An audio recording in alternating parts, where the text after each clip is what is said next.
So I believe in that. I engage in that. And my lifestyle is the better because of that. And so you have to ask yourself, what do you believe? What do you believe about food? Like, if you don't believe that food, we believe that food is just to make you, if you believe that food is just for making you feel good, you're going to be fat. And I ain't talking about PHAT. I'm talking about FAT. No, don't get mad. No, I'm trying to help you. Okay, I'll move on. I heard somebody got offended. Okay, tell your neighbor, don't be offended. Change your mind. Yeah. So whatever area that didn't work in 2025. So, okay, all right. 1 Corinthians 9:24. 1 Corinthians 9:24. Go there for me.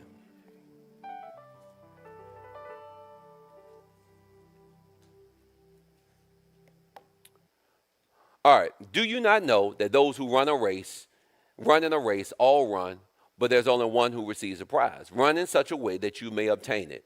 So he says all of us have a race to run. So 2026, what is going to be your race that you're running in 2026? Next verse. Go ahead. What's going to be your race that you're going to be running? And everyone who competes for the prize is temperate in all things. Now they do it to obtain a perishable crown, but we do it for an imperishable one. Now catch this now. When I looked up people who run races and what they had to do, Usain Bolt said that he trained every day for 4 years just to run 9 seconds. What training are you going to put in place to run your 365 next year? What are you going to put in place to run your 365? You can't just wake up in January on January 1 and think that like, oh, I'm here and my life is just automatically going to be better, and you haven't put anything in place to assure your success in January for the rest of the year. So you got to run this race. Now, the best race is always going to be your race. Any of y'all former track runners? 4 of y'all was fast? Okay. So all of y'all have seen track and field. If you notice in track and field, if you go in somebody else's lane, you get disqualified if you enter into someone else's lane in track and field. So make sure in 2026 you stay in your lane so you don't get disqualified for looking or running somebody else's race that ain't your lane and ain't your race. Just tell your neighbor, I just need you to stay in your lane in 26. I just need you to stay in your lane. That's all I need you to do.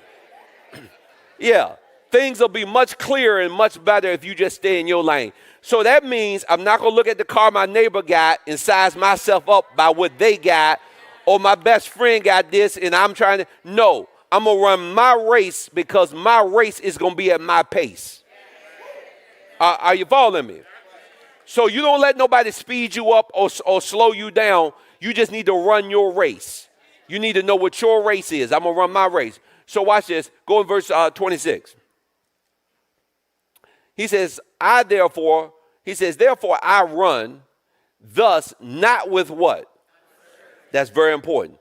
He says, I'm going to run, but I'm not going to run like I don't know where I'm going or what my race is. Too many people are just waking up and living the life that has been thrown at them, not living the life that God has envisioned for them. There's a difference. I watch so many people, they wake up and they let life happen instead of making life happen. Now, I get that there's some parameters and barriers and things that go in between that. But what I'm saying is if you just let life happen, it's a good chance it might steamroll you over. So you got to wake up every day with some vigor, with some intention about your life. You got to wake up every day that with an attitude of gratitude that I'm ready to run this race that God has set before me. Now, this is very key because he says when I run, now if you study these athletes and what they do to go into training, they said one of LeBron's greatest secrets is his sleep. He takes naps. Kobe took naps. You would think somebody of those, that sound crazy on it, but no, sleep is it's a superpower to those that are effective.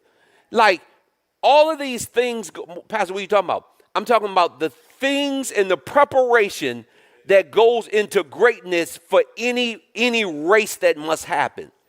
So they have diet restrictions. They have planning. Their days are planned out. They have training guidelines. They have trainers. All of these things, nobody that you're watching or pay to watch, they just woke up and became successful. There's a certain amount of preparation that was put into it for them to become what they became. If you're going to be something or do something great in 26, you're going to have to prepare yourself to do it. Are y'all hearing me? So that means you're going to have to get on, you're going to have to get yourself together and prepare yourself to do it. Go over to Numbers chapter 13, and we're talking about vision. We're talking about the power of vision, because without vision, you're going absolutely nowhere. You're going to need some vision in 26. It says, and the Lord spoke to Moses, saying, I want to send men out to spy out the land of Canaan, which I'm giving to the children of Israel. He says, for each tribe of their fathers, you're going to send one man, and each leader among them. So Moses, he sent them into the wilderness of Paran, according to the command of the Lord, all of the men who were heads of the tribe of Israel. Now go down to verse 17. So the Lord has assigned them a race. He's sending them somewhere to run a race for something that he's promised them. I got news for you. You have a race that you've been assigned for this coming year. But you got to make sure, one, that you know what the race is, and two, that you actually are willing to run it. Do you know the problem with some people is not that you can't play the game, it's that you won't even get in the game.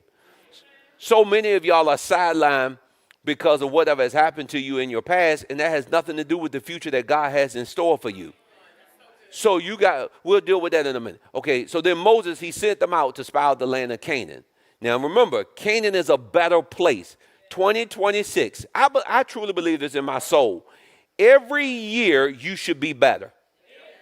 Because every year you should be wiser. Are you following me? You can't be the same old fool you was last year. No, you should be, listen, age alone does not dictate wisdom, but if you were wise, you will be growing as you age. Did you catch that? He says, then Moses sent them out to spy out the land, and he said to them, go up this way into the south and go up into the mountains.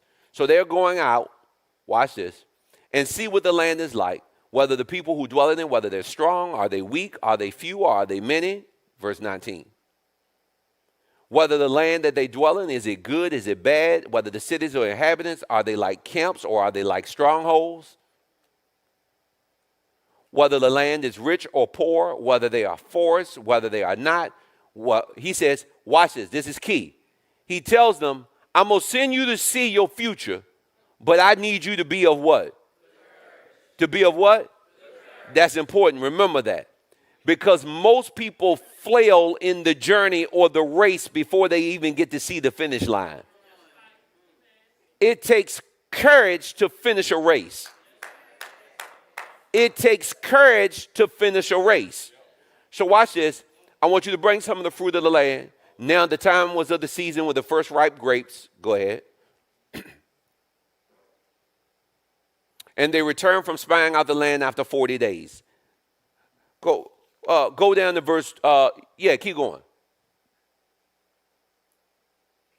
Now they departed and came back, Moses as Aaron and all of the congregation of the children of Israel in the wilderness of Paran and Kadesh. They brought back word to everybody else that was there in the congregation. They even showed them the fruit of the land. So they went to spy out the land. He told them, don't be afraid of whatever you're going to see. I need you to be courageous. They see everything. Next verse. Then they told him and said, we went to the land that you sent us to. And yes, everything you said is true because it truly flows with milk and honey. Verse 28. Even though what you said is true, God, nevertheless, the people who dwell in the land, they are strong. The cities are fortified. They're large. Moreover, we saw the descendants of Anak there. So catch this now. If you don't see yourself the way God sees you, you'll reject the promise that he has for you. God told them one thing, but they came back, and because they felt inferior, they let what they saw override what he said. You can't let the circumstances that you see in your life override what God has already spoken over your life. Are you hearing me? God has a plan for you to see you prosper, and you're going to have to be courageous and stay the course so that you don't change what God said. Okay, watch this now. Next verse. The Amalekites dwell in the land, the south, the Hittites, he says the Jebusites, the Amorites dwell in the land, and all of the Canaanites dwell by the sea and the Jordan of the banks. Go ahead. Catch this. Then Caleb, what does he do? He quieted the people and said, let's go up and let's go possess the promise that God has given us. Let's go up. Caleb had to quiet the people. He quieted and silenced the noise so they could run their race. Catch this. 6 questions I want you to be able to answer for yourself in 2026. Go back and watch the video and get them. I don't want to slow down too long. I know some of y'all write them down the best you can. If not, go back and get it. We'll send it out in the notes. Okay, 6 questions you need to be able to answer going into 2026. 1, what will my contribution be to God, to society, and to self? What's going to be my contribution to God, society, and to self? Number 2, what do I need to accomplish this coming year? What is it that you need to accomplish in 2026? This is how you're going to start writing out your vision board for 2026. I'm going to show y'all, I've been working all Christmas. I spent some time with the family. They went to the in-laws, and I spent the rest of my day mapping out my boards. I got 6 boards in one room, and I'm mapping out my vision that I'm hearing, and I'm going to show you how to do exactly that. What do you need to accomplish for next year? Number 3, what will grow you next year? What will grow you next year? Meaning this, you can't stay the same that you was this year. Do you need to take a class? Do you need to go back to school? Do you need to pay somebody to mentor you in a subject or in an area? What will grow you next year? What do you need to do to grow next year? You can't stay here and be a partner of this church and I'm your pastor and you stay stagnant. No, you have to grow. If you're attached to me, you have to grow. So what will grow you next year? Number 4, who will help you? Who's going to be a part of your dream team? I call it a success team. Who is going to be a part of your success team? So every year, this is just the way the Lord does it for me. I write down, I pray, and I ask the Lord for 5 names of people I'm supposed to seek out to help me in my next year. So last year and previous times, I had names of people that I never even knew. Names that I had heard about them, never knew them. I reached out. Like one guy, the Lord said, I want you to know who this guy is. I had heard of him, didn't know anything about him, and reached out to him. And long story short, I said, I'd like to just spend the day with you and I'll pay you for your time. And he said, I don't know who you are, but if the Lord is dealing with you, then so be it. I flew all the way out just to go meet him, just to spend a day with this guy. It impacted my life tremendously because he was a visionary.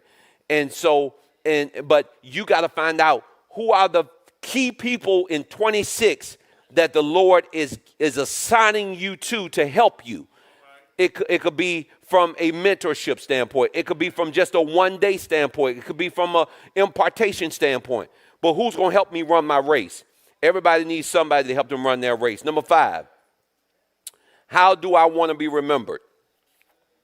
What's the mark I want to leave? How do I want to be remembered in this life? What do I want to be remembered for? Me, I want to be remembered as a man of God. I don't care if we end up with 100 campuses or 300 campuses. I don't want to be remembered for buildings. I want to be remembered for the impact I make in generations to come. And number 6, how can your gift be used to bring God glory in 2026? These are all questions you got to answer. You can sit there and look at me dumbfounded as long as you want to, but I can tell you where you're going to be at the end of 26 if you don't answer these questions in 26. I'm here to help you. I'm here to serve you, but you have to follow these instructions I'm giving you. You got to be able to answer these 6 questions to live your best life. So let's talk about the 6 types of people. Let me see, 1, 2, 7. Let's talk about 7 types of people that you're going to have to quiet in 2026 if you're going to run your race. 7 types. Caleb said he had to quiet the noise of the people who came back with a negative report. So let's talk about 7 types of people that you're going to have to quiet if you're going to be able to run your race in 2026. Now, I'm talking about vision, but let me give you these 7 people first. First one is the person that's only in your life to cause a distraction. The enemy will send people into your life for one reason, and that's to distract you. They're designed to cause nothing but distractions, and those people are designed to dilute your destiny. People who come for distractions are only there to dilute your destiny so you can't finish your race and see your future. They'll sideline you for talks about fruitlessness and nothing that's going nowhere. Let's sit down and talk about this. Let's hang out and do nothing. Let's do this. All of that is a distraction to keep you from running your race. If you run into a man that said, I want to date you, I need your number for 2026, you got to tell him, I don't need but 3 minutes of your time, and let me ask you these questions. What is your credit score? Where do you live? Who are you taking care of? Why did your last relationship break up? You are not going to be a distraction to my life in 2026. Are you ready to get married by the end of 2026? If not, then you might not be ready for me because I'm moving forward. My race is running fast, and I cannot afford for you to distract me, to slow me down. You got to be straightforward with people so they don't borrow your time and waste your race. Are you following me? So you got to identify who is just a distraction in 26. I get them all the time. Let me talk to you about nothing. Let me borrow your time for nothing. Those are people that are designed for nothing but distraction. They're going nowhere and heading nowhere. You got to find people who are heading in the same direction as you. Number 2, people that are sent to drain you. Draining people. So you have distracting people, then you have draining people. Draining people are designed to exhaust your energy and your resources. Every time they come around you, they just suck life out of you. They just drain you. It's always their issues, their problems, it's always a sad story, a sob story. It's always a death story. It's just something to unplug you from your race. There are some people that's all they do. They come around just to drain you of your life so you can't run your race. You have to beware when you're talking to people and you find yourself starting to get drained. You got to say, hold on now. This is a spirit. And you got to tell them, if you love them, you got to tell them, I love you, but it looks like you're siphoning gas out of my tank at this moment, and I am not in position to allow you to make me get stuck here that I can't run this race. Yeah, you got to let people know. Listen, I'm not in position.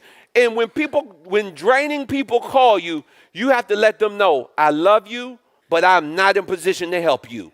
You got to go find somebody that can assist you in this season of your life. Number 3, divisive people. I put this down, but you don't write this down. This just came to me. I don't think it's appropriate for church. I put people with a dirty spirit. Their spirit is just dirty. They're divisive. It's people who look for disagreement. You said left, they say right. You said we going 10 feet, they said we going 1 feet. It's people who are looking to just simply disagree so you can't run your race. It's people who are stalling you and causing confusion amongst your camp. They'll call you and have one conversation about a person, and then as soon as they hang up with you, they calling the person that y'all just finished talking about, and they calling them to say, yeah, I just finished talking to so-and-so, and so-and-so says so-and-so. They stirring stuff up. Divisive people. You got to stay clear of people like that. You got to let people know you can't be my friend if you're going to be divisive. I got to know that you on my side and in my camp. Either you with me or you're not with me. But again, You don't have to compare me to no other preacher, because no other preacher ain't me, because I ain't no other preacher. I don't want to be no other preacher. So you got to figure out what I am to you. So watch this now. He says delusional people. People you're going to have to silence if you're going to run your race. Delusional people. Delusional people are people who everything is always contrary to the truth. Delusional people are people who will never see you right. They'll never see your true value in the way that God has created you. Just because you knew me in high school don't mean that that's who I am now. Don't treat me like the old me when God has transformed me to the new me. I am a new creature in Christ Jesus. See me right. Stop being delusional about what I used to be and receive the new me. So you got to be careful, because there's some people, they'll come up around you and they'll try to hold you to your old status so you can't be upgraded to your new status. They're delusional about who God has made you. That's what I'm saying. I'm cordial. I'm nice to everybody. But when I realize people don't know how God created me or who I am, then I take a step back, because you're going to waste time in my race. You don't understand that I'm running at a pace that requires me to be someone. And when people won't let you be someone, they're trying to keep you from being who God has created you to be in your race. You got to run your race come hell or high water. And you got to let people know nobody's going to stop me from being who God called me to be. You might be delusional about who I am, but God has created me perfectly in my mother's womb. And I know where I'm going and I know where I'm headed. There's damaged people. Damaged people are people who always have issues. There are people who won't, watch this. I have no issues with damaged people as long as you want to be healed. You can't come around me and you're always wounded and you don't want to be put in the water. In the book of John, the man was at the pool of Bethesda for 38 years because he claimed when nobody put him in the water. So when damaged people come to you, you got to offer them to be put in the water. And if they reject it, you got to know you can't come on my race. You got to get healed if you're going to come along with me. Because what damaged people do is they slow you down from ever running your race. It's hard to carry dead weight. Yeah, I'm not advising you carry somebody dead, but I had my grandmother on my father's side. I found her in the house when she passed away. And if you ever try to lift somebody dead, some of y'all heavy without being dead. That's another story. But we're going on that 5:30 challenge. Tell your neighbor, don't be offended. Don't be offended. Don't be offended. Listen, no. When you try to carry dead weight, I don't care what size their natural body is. When they're dead weight in the spirit, you can't move. And you got to be careful that damaged people won't slow you up and let you get healed. Then there's the dependent people. I know people you got to identify going into the new year. There's dependent people. Dependent people are the people that call you to fix their lives and fix their problems for everything. Some of y'all got to be careful because some of y'all can't run your race because of your kids. Best thing you can do for your kids is teach them how to be independent, not dependent. You want to be a good parent. The sign of a good parent is raising independent kids, not dependent kids. I don't agree with everything old school on how parents raise us. They ain't do everything right. That switchblade might won't right. That tree might won't right. That branch might won't right. But they told me when I turned 18, I had to be able to fend for myself. I'm so glad that my parents got me up out of the house and taught me how to grow up on my own, how to cook for myself, how to get a job for myself, how to eat for myself, how to fend for myself. Because independent people, they'll come to you for everything, and they're calling you. Why don't sometimes when these dependent people call you, why don't you say, what do you think you should do, instead of them asking you what should they do, as if you're their source? You are not their source, and you're going to get people in trouble with God when you keep trying to supply for people that God is supposed to be supplying for.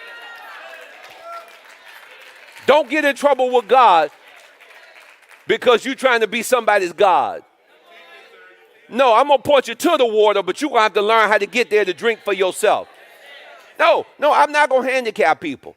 I'll help people. I'm not going to handicap people. There's a difference. And then last but not least, difficult people. Difficult people are people who everything is a struggle. Every time we try to move forward, you don't want to move forward. You're being difficult about situations that you should. I'm talking about people you're going to have to silence to run your race. Every year, I identify these people in my life. It's not that I mistreat people, but I mark people where they are, and I find out, are you going to help me on this journey, or are you here to hurt me on this journey? If you're going to come along with me, then you can't be one of these D's.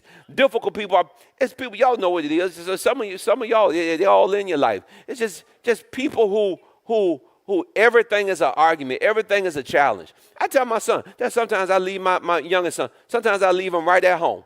If he's being difficult and facts. Yeah, he's a teenager. Some of y'all know y'all doing it too. Y'all just sit there and keep looking ahead. No, he's a teenager. Everything is an argument sometimes. I mean, just difficult for no reason. Everything is a fight. We said blue. He said no, red. We said this. He said that. He's a teenager. And there are times when me and her get ready to go do things, and I want to do it as a family, and he cutting up. I'm just cutting up. Why can't we go do this? I don't want to go there. I don't want to do this. And first lady, she's such a good mother. She's such a good wife. He's just honey. He's just being a teenager. No, he's going to be a left teenager. We're going to go and we're going to enjoy our lives. He's being difficult. No, you don't get to go. And then when he calls while we out, y'all gonna bring back some food? No, find the turkey with your difficult self. Find anything in the house to eat, but you don't get to eat. You were difficult. You figure it out at home. You find something to eat at home. My point of it is difficult people will ruin your day. They'll ruin your hour. They'll ruin your life. You're not gonna be difficult around me in 2026. Okay. The 4 D's, I still ain't got the vision. I got to hurry up. Come on, Pastor. Come on, hurry up. Okay. Is this making any sense so far? Okay. The 4 people you have to look for. Directional people. People who are leading and pointing the way as to where the finish line is for your life. You're looking for directional people. We done with the 7 D's. Now we're doing the 4 people that you're going to believe God for. People that are directional in your life. People that are pointing the way to your destiny. Who's going to help point the way to my destiny? You're looking for developers, people who are preparing you to get the diamond out of the rough in you. You're looking for somebody that's going to develop you into what God has called you to be. You're looking for devoted people. Devoted people are also dedicated people. People who are assigned to help you. There's always somebody that's assigned to help you. Now, what you got to be careful is that you don't bite the hand that's feeding you. You don't bite the hand of devoted people. Devoted people is people that God have assigned to be in your life to help you for what you've been called to. You take care of those people. If you got good mother, good father, people that are devoted to helping you, people that are devoted to your cause, you love those people. You don't diminish their role in your life and give them a hard time. And then there's dynamic people who will open doors for you. So when we go into 2026, you're going to pray for dynamic people to enter your life that will open the next dimension or the next door of your future that has in place for you. Okay, I got to move. Can I move on? Okay, so I just want to give y'all that. That's all that's a side note. Okay, so let's talk about the power of vision. What is vision? Vision is, and I'm still talking about this running your race. Okay, all right, let me slow down for a real second because I'm running through this so fast. Okay, let me slow down. Okay. Vision is God's way of allowing the outer man the outer man permission to see what God has showed the inner man. But let me be clear, a blind man can't run a race. The problem with most of you in here is you have natural sight, but you don't have the sight that you need to live life, which is spiritual sight. You can't keep living your life by natural sight and not have spiritual sight in 2026. This has been probably one of the greatest things, if I could teach y'all anything, is how to hear from God. Because we believe when you're not spiritual, you believe that seeing is sight. But when you're spiritual, you realize that seeing doesn't come from seeing. Seeing comes from hearing. Because I hear and then I see in the spirit. So vision is when God paints on the canvas of my spirit what my future beholds. But how you going to run a race and you don't know where you're running to? So 2026, I can tell you where you're going without vision. Nowhere. So let's talk about these 5 things. I got 5 minutes. Let's talk about these 5 things in 5 minutes. Okay. Let me give you 5 ways that you can download vision. Number 1 is a picture. Number 1 is a picture. It's literally God gives you a glimpse of your future. You don't necessarily know the how. You just know I saw this. I saw it in the spirit. I heard it. How did I see it? Because I heard it. Okay, all right. I used to do this illustration years ago, and I really don't have time to do it, but I feel like I need to do it with y'all this morning. Okay. Close your eyes for 1 second. Close your eyes. Okay, red apple. Black cat. Basketball. Open your eyes. Okay. Did any of y'all see the red apple? Okay. So if you see with your eyes, then how could you see with your eyes closed? I don't see with my eyes, I see through my eyes. But there's a deeper spiritual principle that God can paint on the canvas of my spirit. So, for instance, the chairs you're sitting in were made. Okay, all right. Come on, Pastor. You're running out of time. Okay. Everything in life has been created twice. It was first created in the spirit before it was ever created in the natural. So the chairs that you're sitting in, somebody saw a way to solve the fact that I'm going to sit on the ground, and they saw a diagram, and they saw it in their head before they ever built it in the natural. God has already seen your future, and now you just need to download that Jeremiah 29, the plans of what he saw. Are y'all hearing what I'm saying? Okay, so my life is not an accident. My life is spirit ran and spirit driven based on my ability to download vision. Okay, so number 1, it's just a picture. You just see it. I put on a billboard that we were going to Chesterfield. We were in a school, no buildings, not one building. And I had to be crazy or I had to have been hearing from God. I went and put on a billboard, and I look back, I don't even remember it. But now I know I had to have been hearing from God. I went and put on a billboard, we're coming to Chesterfield, and we ain't have a pot to do anything in. That boy, either you're crazy. See, vision is not predicated upon what I see outwardly. It's predicated upon what God is showing me inwardly. But I got to have the courage to run the race to see the manifestation. Am I losing y'all? Are y'all getting any of this? Tell your neighbor, wake up before 26 hit. I don't know why they fed y'all for Christmas. Y'all got that Christmas pie all up on y'all. You're going to take this 5:30 challenge and do that clean eating start January. Watch this. Okay, so it's a picture. So downloads can come from a picture. Vision can come from a picture. Come on, I'm going to give y'all these other 4, then I'm gone. Number 2, it can come from a problem. Meaning, watch this, I see a way to fix something that's wrong.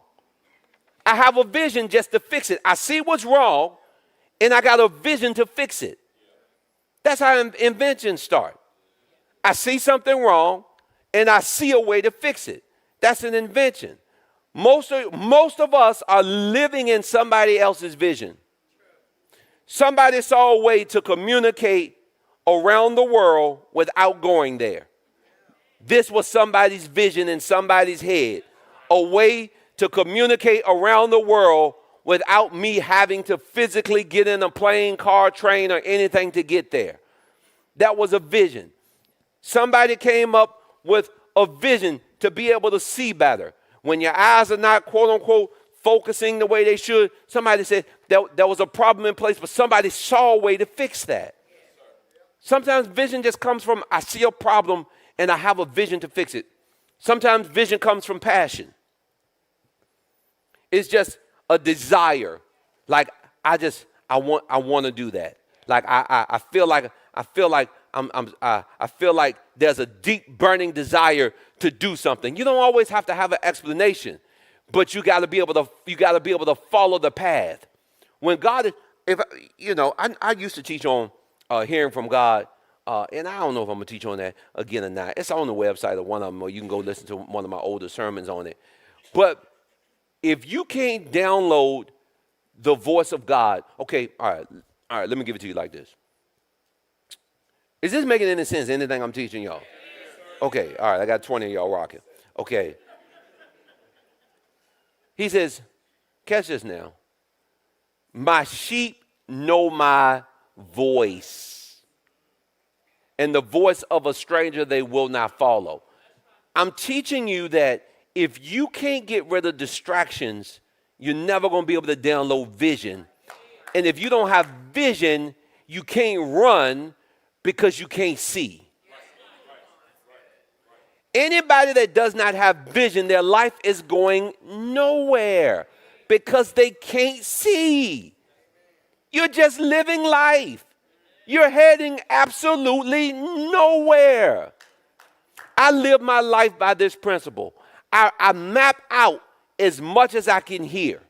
So when I'm using these whiteboards and all of this stuff, I'm writing, really what I'm writing is what I hear. And then I use the Habakkuk principle, write the vision, make it plain, so he that readeth it may run. What am I running? My race. And some of you have never ran anywhere because you can't see where to go. So you're stuck. I heard from the Lord when I was 16 years old. I was driving down. What number I gave y'all? 3? I gave y'all 3. That's good for the 2 of y'all taking notes. The rest of y'all, I pray that this message has blessed you in some way. Listen, I gave y'all 3. Picture, problem, passion. And I'm going to give you the last 2. When I was 16, one of my mentors in Charlottesville, he was 11 or 12, he told me. He said he walked out, he grew up on a farm in Charlottesville. He said he walked out on their porch on the farm. And he said, it's clear as day. He said he knows this now. He says the Lord just downloaded. He said the Lord spoke to him and gave him a download of one day. This is what you're going to own and this is what you're going to do. He says he heard it at 11 or 12, and he said he held on to that. Now, this is the challenge. In between getting the vision at 11 or 12 and growing up to being an adult, there's a gap of ites. We just read over in that scripture, there were Hittites, Amorites. There's a whole lot of ites that's going to try to take you out of your race and out of your promise before you get to see the end result of what God promised you. When I was 16, I'm driving over the road. I'm in country. We're in the country. I'm driving over this road. And I'll never forget, I'm coming down 54 over the overpass. And I heard it clear as day. Now, mind you, I'm not born again. But the Lord is still down low. He still speaks. Watch this. I'm not born again, but I hear it clear as day. I said, one day, I'm going to get up out of here and I'm going to see the world and I'm going to make something of myself. And I said, I'm never coming back unless it's for a reason. I held on to that from the time I was 16. And when I left my mother's house to go to college, the only time I would go back there was to go see my mother. Because watch this. I knew everything in that town could do nothing but hold me back from my vision. Because it was a country town. Nothing big really came up out of that town. But I knew to be big, I couldn't reduce myself back to small. So I had to hold on to the vision that God gave me. So I built on the vision through exposure. I built on the vision through getting around people who were also at least maneuvering in the same place that I was going. If you're going to go somewhere, you're going to have to put yourself in an environment or soil that's conducive for your growth. All right, I got to go. Okay. Number 4 is purpose. You can download vision through purpose. I know why God has created me, and I know what I'm supposed to be doing. You just know. I knew the day I got saved that I was called to preach. I tried to run and I almost had a Jonah experience. All of my family members that have rejected the call to ministry, on my mother's side of the family, everybody on my mother's side of the family is supposed to be in ministry. And every last one of them that has rejected the call to ministry, all of them have rough lives. All my family members that have rejected their purpose in life, they have rough lives. My mother's side of the family, every last one that's rejected ministry, all of their lives are tough and rough. And I almost ended up in that same predicament. You are not going to reroute God's creation for your life. You're best to yield to it and just accept it and have the courage to run the race that he set before you. Last one. Come on, Pastor. Last one is prayer. You can download vision through prayer. So I gave y'all five things. Next time I see y'all, maybe if I continue, then I'll talk about all the things that vision does. At the end of the day, vision prevents you from dying. Vision prevents you from dying. It's nothing worse. I taught a class to my seniors at one time, and I did all the homework and I did all the research and all of the studying. And they showed how when people retired that didn't have a plan for the next half of their life, how their health declined tremendously immediately after retiring because they didn't have vision for the second half of their life. So you got to make sure that in 2026, now, one, y'all got to learn how to be stable. Some of y'all, you're just not, you got to get stable. If you got to give me 2 years of your life. Like, you got to get stable enough to run a race. So you got to sit long enough so I can heal you so you can get back in the race. Some of you are not even in the race. Some of you are in the wrong race. You're running somebody else's race. Some of you are denying your race. You're rejecting your race. You're not doing what God told you. And some of you are just stuck in your race. And I need you to get to running in your race. I need you to start running in your race. I need you to receive what God has said about you. Say this with me. Say, God, as I come to the end of the year, I'll stop running from the race that you've set before me.